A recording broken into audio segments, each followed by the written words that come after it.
ہی واپس ہو اور اللہ سے بخشش مانگو، بے شک اللہ بخشنے والا ہے، رحمت کرنے والا ہے۔ پھر جب حج کے تمام ارکان پورے کر چکو تو مینا میں اللہ کو یاد کرو جس طرح اپنے باپ دادا کو یاد کیا کرتے تھے، بلکہ اس سے بھی زیادہ۔ اور بعض لوگ ایسے ہیں جو اللہ سے التجا کرتے ہیں کہ اے پروردگار ہم کو جو دینا ہے دنیا ہی میں دے دے، اور ایسے لوگوں کا آخرت میں کچھ حصہ نہیں۔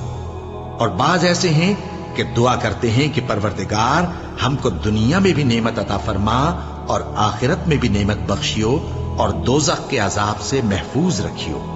یہی لوگ ہیں جن کے لیے ان کے کاموں کا حصہ یعنی اجر نیک تیار ہے، اور اللہ جلد حساب لینے والا ہے۔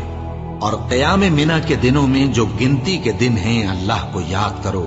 اگر کوئی جلدی کرے اور 2 ہی دن میں چل دے تو اس پر بھی کچھ گناہ نہیں، اور جو